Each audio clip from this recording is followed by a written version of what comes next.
I opened the door, took 2 steps inside the apartment, and my ex-fiancée was completely topless and mounted on Mr. Ricky, effing tonsil deep down each other's throats.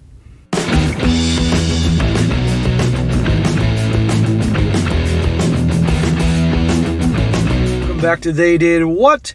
Your source for the internet's craziest, most entertaining stories, where I go over them, analyze them, and most certainly make fun of them. Today, I'm going to go over a story titled, "The Day I Caught My Fiancé Cheating 2 Days Before Our Wedding." And guys, this story is about a young guy who I believe is 22 years old and was about to get married. 22 and going to get married. Major smack for doing that one. And long story short, 2 days before the wedding, 2 days, he walked in on his fiancée hooking up with a lifelong so-called friend of his. I think a friend that he's had since kindergarten or preschool or something like that. No joke. And as you're going to see in this story, all the things he goes through, the emotions, the turmoil and all that, and it's really unfortunate. However, at the very least, silver lining, it does happen before he marries her, because no way that this would ever stop. But ultimately, guys, you're going to see the guy does get past this, and he's doing well and all that, but it just goes to show you, you just never can trust anybody. And the sad thing is, amongst many other things, but also what happens when you rush to get involved and marry someone after not getting to know them too long, and also too young. Way too young. Girl's 22 years old. And what do typical 22-year-olds do these days? Ride the carousel. So you're out of your damn mind to get serious with a gal, your average gal nowadays. But anyhow, starts off, it says here, I've told this story on Reddit a few times, but figured this subreddit is the obvious place to get it out of my system. For reference, I'm now 31, but this happened in 2014 when I was 26 and my ex-fiancée was 25. Okay, my bad. They were in their mid-20s, but still too young in my opinion. We'll call her Barb. We met in college and dated for 3 years prior to our engagement, with a wedding date booked for the 4th year. Neither of our parents were well off financially, and she was attending graduate school, so the financial responsibility fell on me, which totaled $20,000 that was paid in full 4 days prior to the wedding. $20,000 when you're 26 years old, that's a lot of freaking money. And he's shelling out all of it. And then this is what she does. Clearly the 3 years that they were together and the time being engaged was not enough. Leading up to that nightmare of an evening, we had our typical mid-20s relationship issues with bouts of poor communication, excessive drinking on weekends, and an occasional fight over trivial BS. Oh, what a great relationship. What a great reason to get married. Bad communication. Communication is one of the most important things in any relationship. You got bad communication, which they clearly did, ain't going to go too well. Aside from that, we had a great relationship and spent a ton of time together figuring out post-college life and planning for our future. What he means is, pretty much, once we got past all the fighting and BS, we had lots of makeup sex. That's pretty much what was going on. As I said above, the wedding and reception venue cashed my check 4 days before the wedding, and the contract stated this was non-refundable. Over 120 guests were confirmed. A couple dozen from out of state. Tuxes and bridesmaid dresses were fitted and paid, and everything is falling into place.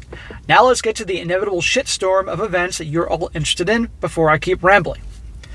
This guy paid 120 guests, flying in from all over the place. He's paying for everything, the bridesmaid dresses and tuxes and all that. Way too much. You can't tell me that she doesn't have any money to spare for this whole thing. You can't tell me her family can't scrounge together some money. Because remember, traditionally the bride's family pays for everything. But now this guy's doing it all. The night in question was a Friday evening in our new apartment that we moved into a few weeks prior. And we decided to have about a dozen friends over to pregame and head out to the bars in town. Included in this group was my buddy, whom I've known since kindergarten. We'll call him Ricky. Barb and I had spent a lot of time with Ricky over the last 3 years, and he was definitely one of her favorite of my guy pals, which is generally awesome when your significant other gets along with people in your social circle. Well, you're definitely going to see that he was her favorite in a moment. The night started at a local hookah lounge that was BYOB, so by the time we left there, 1/5 of Jameson and 30 rack of Yingling were gone and everyone was buzzed. The next 3 hours were spent between 2 to 3 bars that resulted in the entire group devolving into a drunken, belligerent mess. Once the bars closed, most people went home with the exception of myself, Barb, Ricky, and another couple who came back to our apartment for a nightcap. Well, Ricky came back for a lot more than a nightcap. Once back at our place, the couple only lasted another 20 minutes before calling it a night and making their way home. So I was left with Barb and friggin' Ricky. Early in the night, at the hookah bar, I noticed Barb checking her phone more than usual, and simultaneously Ricky checking his phone after she would lock the screen. I almost put two and two together, but why would I worry about them planning anything shady 2 days before I was supposed to marry this girl? If they're already texting each other like that, then there's no way this is just happening just that night of what's going to happen. It's always been going on before. Back in my house, I was fairly sober and noticed all the booze was gone. So I was contemplating picking up a couple of six-packs from a local spot that stays open till 3 a.m. Good Lord, like you need more alcohol? You guys are all trashed enough here. Barb and Ricky were definitely on the liquor and tanked, but there was no reason to suspect anything sketchy would occur if I ran out for 20 minutes. Once in my car, I prepared to exit my apartment complex. I got a sinking feeling in my gut that something wasn't right, and it completely freaked me out. Amazing how that works. Trust your gut. So I called my best bud, and he agreed to be picked up and join me on the beer run and accompany me back to the apartment. After grabbing some Bud Heavies and returning home, we walked up to the sliding glass door that led into my living room that had a sectional to the immediate right. We opened the door, took 2 steps inside the apartment, and my ex-fiancée was completely topless and mounted on Mr. Ricky, effing tonsil deep down each other's throats. Well, his gut feeling was right. Holy crap. 2 days they're going to get married. He's gone for 20 minutes, he walks in on them, and she's grinding him on the couch. Great girl. The amazing part of the situation was neither of them appeared to notice that my buddy and I were 10 feet away watching their sloppy drunken escapades. After 7 to 10 seconds of attempting to comprehend the current situation, I lost it, dropped the booze, threw her backward off Ricky completely topless, and landed 2 hard right hooks to Ricky's eye and cheek while he was laying on his back with the most terrified look in his face. That guy freaking deserved it. Absolutely. To put things in perspective, I'm 6 feet tall, 220 pounds, and have played hockey my entire life. He is 5'6", 140, and a runner. Immediately following the assault with my fist, Ricky started snoring. Didn't know this was a thing, and was asleep for at least 5 minutes while I was losing my mind over the situation. At 6 foot, 220 pounds, punching this little pipsqueak 5'6", 140, I'm surprised he didn't crack his skull or lose an eye doing this. Good Lord. And being enraged. Without thinking, I called her parents about 10 times until they woke up and demanded they come over to pick up their cheating daughter immediately. Their house was only 5 minutes down the road, so they walked in shortly thereafter while I was laying it into Barb and about her unforgivable, disgusting decision. There's no way, in my opinion, after doing what I've been doing for over 2 years, that this is the first time. There is no way. Because the whole texting thing earlier, his gut told him something was wrong. This goes to show you, always trust your gut. Listen to your gut, trust your gut, and act on your gut. Her parents frantically walked in to me screaming at Barb. Ricky asked out on the couch and my buddy mediating the situation. The first thing I told everyone was the wedding was effing off. I demanded the ring back and I said I'd rather lose 20 grand than spend the rest of my life with a cheating bitch. Her parents spent the next 20 minutes attempting to talk me out of it and occasionally defending Barb's actions, saying things like, "Why can't you forgive her?" or "Isn't it too late to cancel the wedding?" Defending her? He caught her red-handed, grinding this dude he's been buddies with since kindergarten. What do you mean, defend her? Are you out of your mind? It was probably more her mother doing the defending, or not wanting to believe that their sweet, innocent little angel will do such a thing.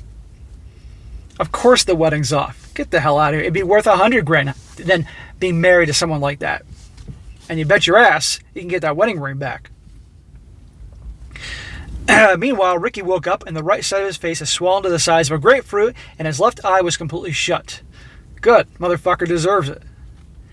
Kicking him out of the apartment was tough because he was too drunk to drive. So I called his brother that was 20 minutes away and spent that time laying into Barb, Ricky, and her parents. Surprisingly, I was able to stay level-headed enough to express my thoughts in such an extreme state of rage. The few times I've been this upset in the past, my brain felt like it was scrambled, and I had a hard time condensing and forming my thoughts into logical statements. Not this time.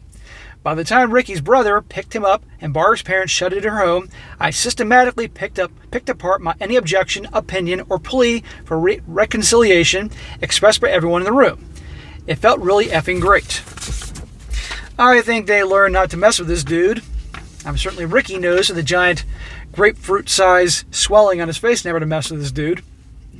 I'm not going to pretend that the following months were easy and everything worked out in my favor. 2 months later, the pharma company I worked for decided to lay off my entire division. I had racked up thousands of credit card debt to pay for the wedding, unemployment haunted me for 5 months, and I was diagnosed with major depression. Life was effed up for a few years, and I wouldn't wish that on anyone. But now I'm 31, things have settled down, and I couldn't be happier. Thank you for letting me get this off my chest. Wow. Yet another story about a guy who thought he had a great thing going with a great girl, and surprise. So what are the morals of this story? Don't get married too young. You need to spend more than 3 years, obviously, getting to know someone.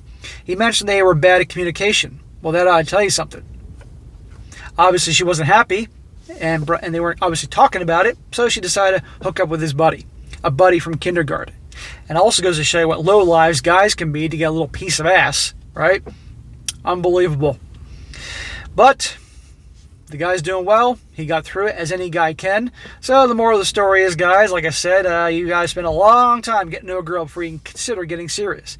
And the silver lining, at least, he found this out before the wedding happened. Now, I think her parents should have given him some money. Or she should have given him some money, even though they claim that they weren't very good with money. Because this guy spent 20 grand on this, that's bullshit. And sadly, he's not going to get it back non-refundable. So, lesson learned, guys, in this story, all the things I talk about. All right, guys, that is it for today. Be sure to comment down below. Let me know what you think about this. And, guys, you come across a really good article or story or something you'd like to share for this channel, something crazy, outrageous, something definitely worthy of a good video, email me. strongsuccessfulmale@gmail.com. Just give me some time and I'll get to it when I can. And be sure to like the video, share it with your friends, and subscribe. And I'll catch you next time.